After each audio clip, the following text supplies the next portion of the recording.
I am from the Office of Certificates and Non-Degree Offerings, and today we're going to be talking a bit about our programs that we have and hopefully answering some questions that you might have as you think about coming here for a certificate or one of our new micro certificates that we're going to be starting in the fall. So some things to keep in mind when we are talking about certificates. They are content-specific credentials that are time-bound. So what we mean by that is that students register and start taking courses, and they have 3 years to complete that for our certificate programs. All of our certificates are stackable, meaning that you can, within particular areas, take a certificate and then use that towards a master's degree, or with our undergraduate certificates, the ALB degree. And they are credit bearing. So for students to be able to have the classes count towards our certificates, they have to take it at the correct level, which would be either graduate, which is where most of our certificates are, or undergraduate. So a little bit about who our students are, so you can see if this is the type of place that you see yourself. Most of our students are working professionals that are coming part-time to take courses. And why they're doing that is to progress in their career, change careers. Some of them are doing it for personal fulfillment, and some for an advancement in academic study, so that they are doing this in preparation for graduate school.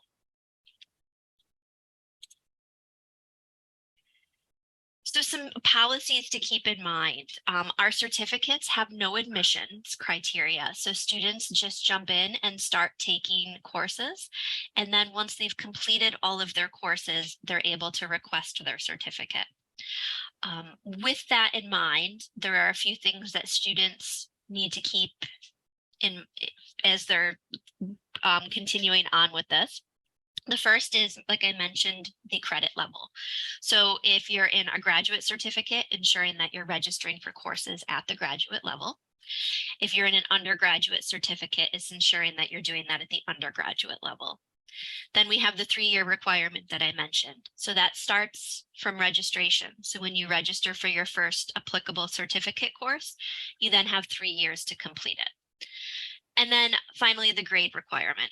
So with our certificates, students are required to earn a grade of B or B minus or higher for it to count towards the certificate.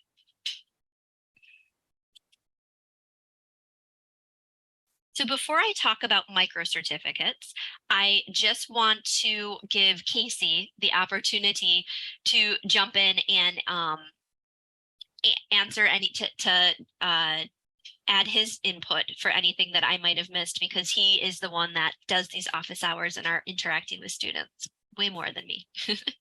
I'm just going to jump in and say, I just noticed that you mentioned B minus. So B minus grades do not count towards our certificates. You must earn a grade of B or higher in each individual course. It's not a GPA combined figure that we take. So each individual course, you must earn a grade of B or higher, just so that those are acceptable for the certificates. That's the only thing I'm going to add. I think you nailed it with the 3-year time frame, the grades, and making sure you're taking courses at the right credit status, whether or not it's graduate level credit for the graduate level certificates or undergraduate for the undergraduate certificates. Perfect, thank you. And that's why it's always good to have more than one person to make sure we're getting everything that we need to across. So our micro certificates, this is a brand new offering that we have for this upcoming academic year.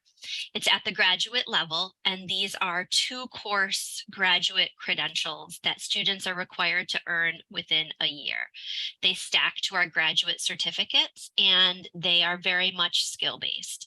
If a student were to go to our website and search our micro certificates, as well as our graduate and undergraduate certificates, are all listed there. So Casey, would you like to take over this one? It talks about just resources for our certificate and micro certificate students. Absolutely. So we do have many resources for students that have questions with it regards to any certificate offerings that we offer. You can email us. A lot of those emails go directly to enrollment services, who are able to answer a lot of our questions. If they're not unable to answer the questions, they forward those questions along to me. If I'm not able to answer the questions, they get forwarded along. But we're here to answer any questions that you might have. We also offer weekly virtual office hours every week. I do them myself every Tuesday and Thursday for students that are pursuing certificates to come in and ask any questions that they might have, and get a quick answer during those days. Outside of that, we do have so the virtual office hour website, where the link is for the virtual office hours. We also have some fast fact sheets on that page that definitely help students understand what they're getting into in certain subject areas of the certificates that we offer. And then outside of that, we have plenty of other resources outside of the certificates office. So we have the CARC Center, which is the Career Resource Center, the Harvard Library, and then the Writing Center and Math Question Center. So plenty of resources for all that need any help and any assistance whatsoever.